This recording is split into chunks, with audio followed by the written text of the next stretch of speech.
नमो राघवाय।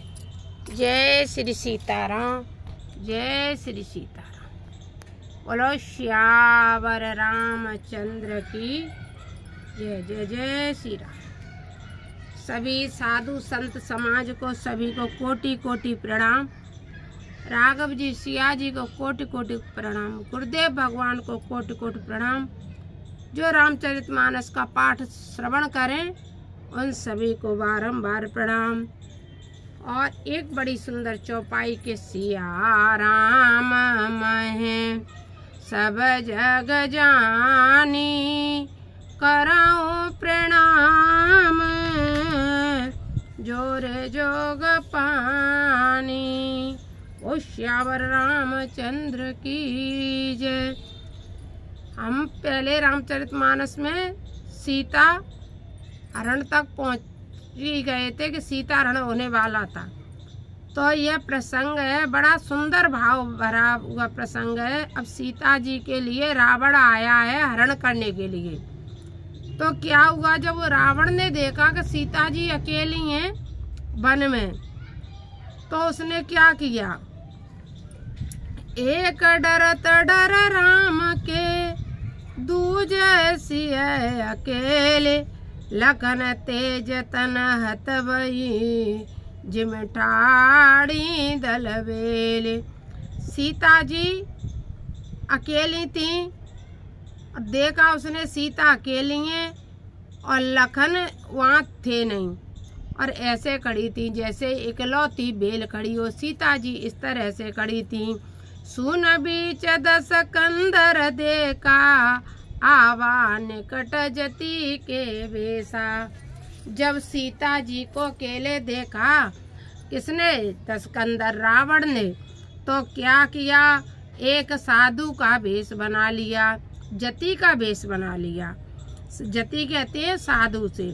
जाके डर सुर सर डराई, निसन नींद दिन अन्न न खाई। उसको किसका वेश बनाना पड़ा, साधु का। और रावण क्या था, जिसके डर की वजह से असुर डरते थे, निसना नींद, और उनको डर की वजह से रात में नींद नहीं आती थी, अन्न नहीं खाते थे असुर, इतने डरते थे। वही रावण कैसे, कोई जब कोई गलत कार्य करने के लिए आते हैं ना, गलत कार्य करते हैं, तो हम ऐसे ही भेष बदल करके, अपना रूप बदल करके ही गलत कार्य करते हैं। कभी सच्चाई के द्वारा हम सही कार्य नहीं करते हैं। सही कार्य करते हैं हम मुंह के सामने ही करते हैं। बहुत से लोग आपने देखा होगा, जो कुछ बात कहनी होगी वो मुंह पे कहेंगे। बहुत से लोगों का आपने स्वभाव देखा होगा, वो असत्य कहेंगे। हमने महापुरुषों के द्वारा सुना है, जो बार बार यदि यह शब्द कहें हम असत्य नहीं बोलते, सत्य नहीं बोलते, तो वो सबसे ज्यादा सत्य बोलते हैं। जो पीठ पीछे दूसरे की बात करके असत्य बोले, वह भी एक पाप होता है।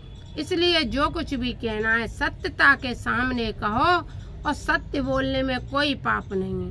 यदि हमारे शरीर में कोई रोग दुख दर्द है, हम डॉक्टर से सत्य नहीं बोलेंगे, उसका छुपाव करेंगे, तो डॉक्टर इलाज कैसे करेगा।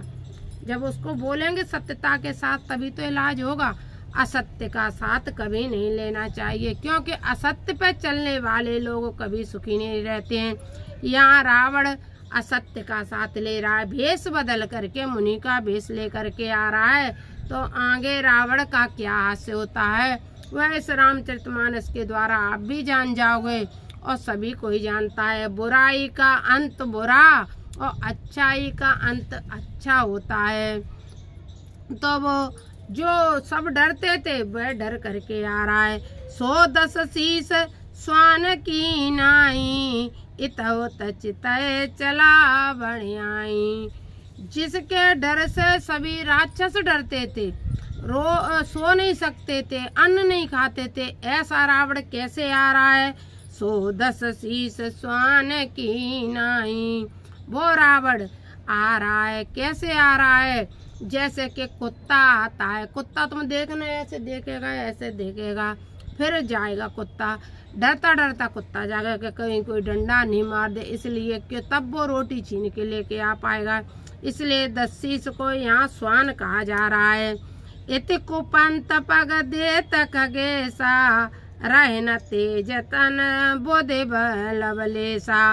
और जब कुपंथ यानी गलत राह पर चलते हैं तो हमारा तेज भी समाप्त हो जाता है और बुद्ध भी समाप्त हो जाता है, बुद्धि भी चली जाती है।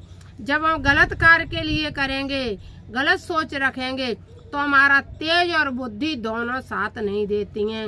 यह रामचरितमानस में ये रावण के साथ हो रहा है। रावण जब वेश बदल के जा रहा है ना, गलत कार्य करने के लिए किसी स्त्री को अड़ने जा रहा है, वेश बदल के जा रहा है, इसलिए उसका तेज भी समाप्त हो रहा है और बुद्धि भी जा रही है। बुद्धि तो जा ही रही है कि जब पता लग ही गया था सारे संसार में कि भगवान राम ने बाली को मार दिया। क्यों मार दिया?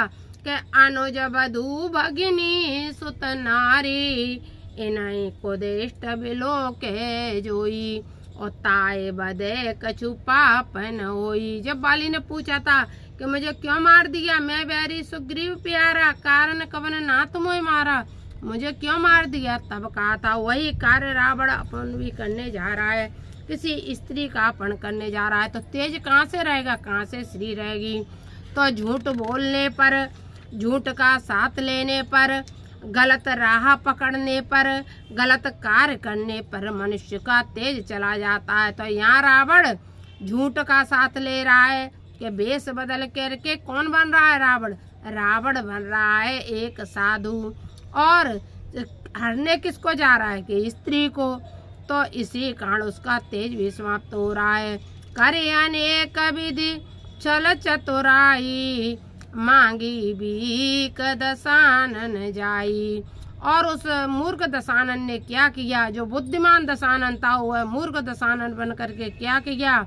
उसने भीख मांगी। किससे? सीता जी से। और वो भी भिक्षा मांग रहे थे तो साधु बना रहा था, लेकिन साधु बन करके नहीं, साधु बन करके राक्षस रूप में भी मांगता, फिर भी सीता जी भिक्षा देती क्योंकि उनका गृहस्थ धर्म था।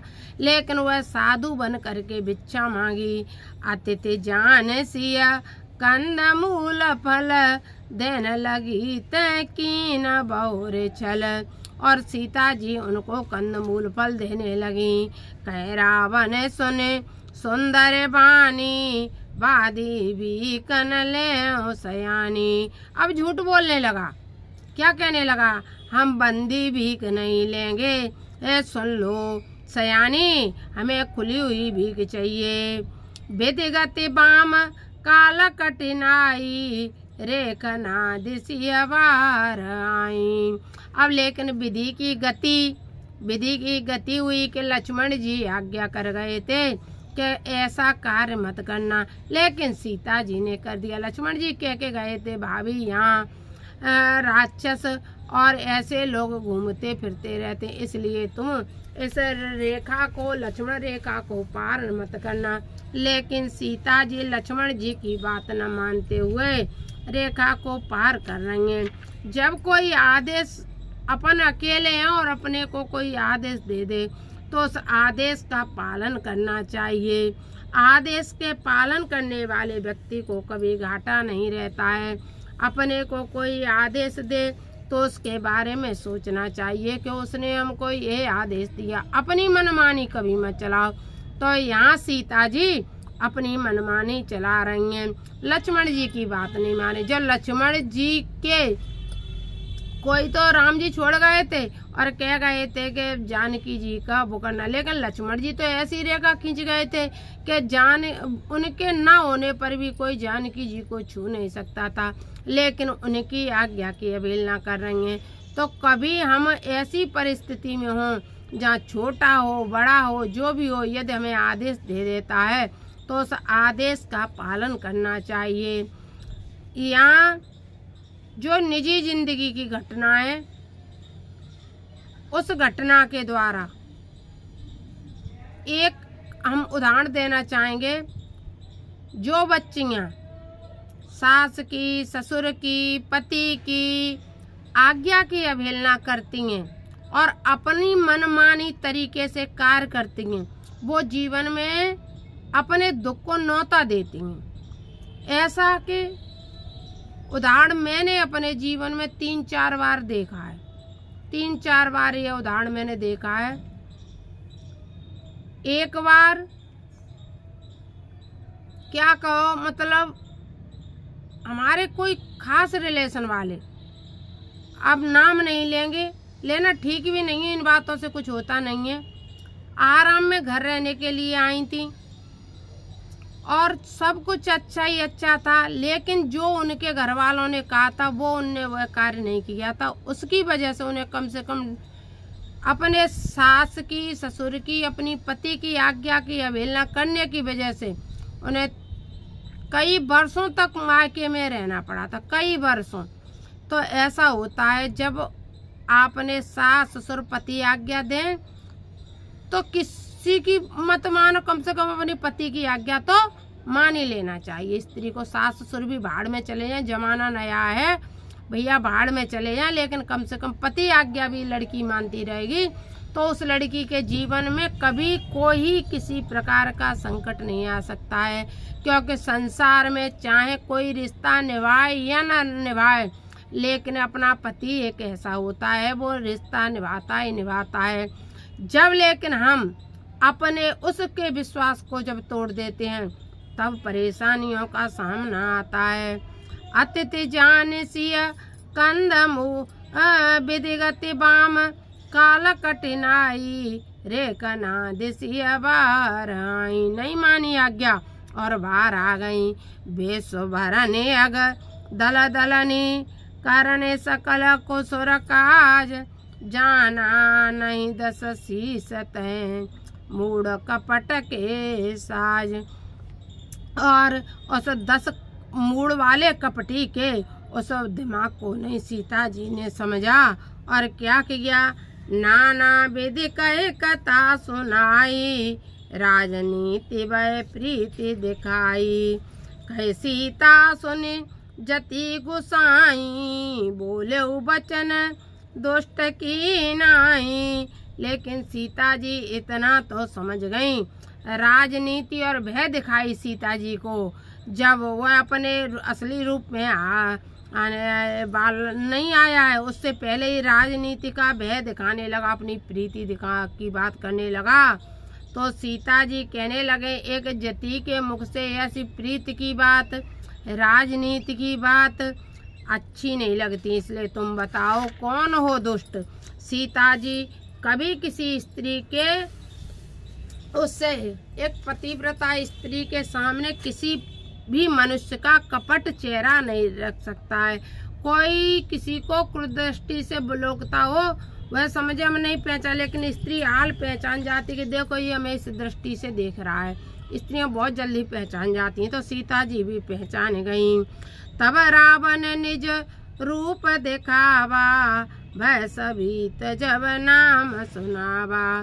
कह सीता धरी धीरज गाड़ा आए गयो प्रभु राव खल ठाड़ा। और सीता जी ने कहा, हे खल तू खड़ा रहे। कह सीता धरी धीरज गाड़ा आए गयो प्रभु राव खल ठाड़ा। मेरे प्रभु आने वाले, हे खल तू खड़ा रहे। सीता जी रावण के ऐसे वचनों को सुनकर सीता जी उनसे डांटने लगी। जिमे हरे बधुए क्षुद्र सस चाहा भय से काल बस निस चरना। भायस कर चय खगपति समता सिंधु समान होए किमि सरिता। कर के होई सुरधेनु समाना जाए भवन निज सुने अज्ञाना। सुनत वचन 10 शीस लजाना मन में चरण बंदे सुख माना। मन में चरण बंदी सुख माना। हे राक्षस राज, सिंधु की बधू जैसे खरगोश देखता उसी प्रकार मुझे देखकर अब तू काल के बस में हो गया है। जैसे कौवा गरुड़ की समता करना चाहता हो उसी प्रकार तू राघव की समता करना चाहता है। क्या सिंधु अर्थात समुद्र में गंगा जी के समान साधारण कर्म नाश जैसी नदी हो सकती है? क्या गधी कामधेन के समान हो सकती है? उसी प्रकार तेरी अपहृदय और परिणीति पत्नियां मुझ श्री राघव पत्नी सीता को समता नहीं कर सकती। ऐसा समझ करके अज्ञानग्रस्त रावण तू अपनी लंका के भवन में लौट जा। श्री सीता जी के यह वचन सुनकर रावण लज्जित हो गया। मन में ही उनके चरणों की वंदना करके उसमें सुख माना, प्रसन्न हुआ और सुखपूर्वक श्री सीता जी का सम्मान किया। क्रोधवंत तब रावण लीन से रथ बैठाए, चला गगन पतया तुर भैरत हाँ के न जाए। सो क्रोध से भर गया रावण सीता जी के ऐसे वचनों को सुन करके और सीता जी को रथ पर बिठा करके आगे को चलने लगा। और लेकिन भय के कारण फिर भी भय, क्योंकि उसका बुद्धि बल वो तो सब समाप्ति हो गया था, लेकिन भय के कारण उस पर रथ भी नहीं कर रहा था। किस पे? रावण पे। तो ये है कपट और पाप का काम। रावण पाप करने गया था, कपट का भेष बना करके गया था, झूठ का साथ ले करके गया था। इस कारण से रावण पे एक रथ नहीं करा था इतने ताकतवान को। नमो राघवाय, जय जय श्री सीताराम। मिलते रहेंगे फिर कभी कभी, क्योंकि अब फिर आगे प्रसंग में जब हम मिलेंगे तब अपने आगे का प्रसंग कहेंगे। जब भी अभी तो त्योहार आ रहा है, सबको होली की बहुत बहुत शुभकामनाएं, मंगल कामनाएं। सबके घर में खुशियां आती रहें, सब खुश रहें, प्रसन्न रहें, मंगल कामना के साथ। जय जय श्री सीताराम। सतगुरुदेव भगवान की जय। नमो राघवाय। थोड़े और भी पढ़ते, लेकिन अब थोड़ा अच्छा नहीं लग रहा है, थोड़ी ने तबीयत गड़गड़ गड़गड़ कर रही है, लेकिन होता कुछ नहीं है, होगा वही जो राम रच राखा को कर तर्क बढ़ावे साका। ये कई साल पहले थोड़ी मेरी तबीयत खराब हो गई थी, आप सबको बता दें, मैं दिल की मरीज हूँ।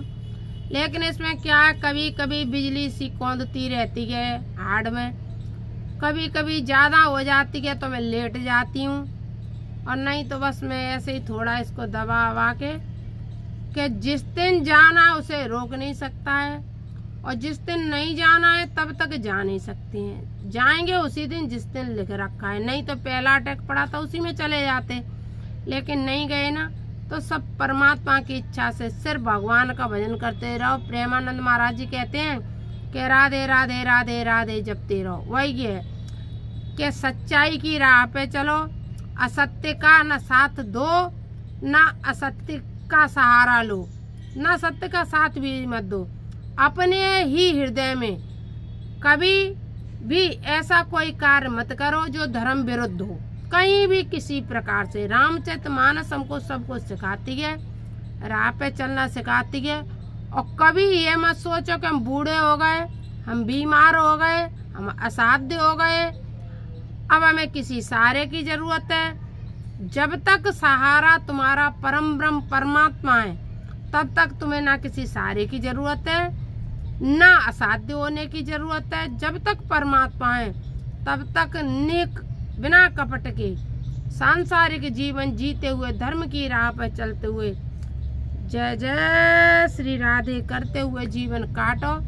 जो प्रसन्नता आपको इसमें मिलेगी सच्चाई की राह पे, वह किसी पे नहीं मिलती है। यह रावण प्रसंग से आपको अनुभव लगा हुआ। अभी हमने इतनी पढ़ी, बहुत दिन हो गए भाई, रामायण पढ़नी पड़ी भी आदि हो पाई। बीच में कुंभ चले गए, शादी में चले गए, बस कुछ न कुछ। पर दो रामायण है, एक नीचे भी पढ़ते हैं, एक ऊपर भी पढ़ते हैं, कभी ब्लॉग बना लेते कभी नहीं। वैसे शुरू में हमने लग के बनाए थे, अब फिर से बनाया करेंगे, शाम को आया करेंगे पढ़ के, यहाँ एक ब्लॉग बना के फिर से डालना शुरू करें। राधे राधे। नमो राघवाय। जय जय श्री सीताराम। जय जय श्री सीताराम।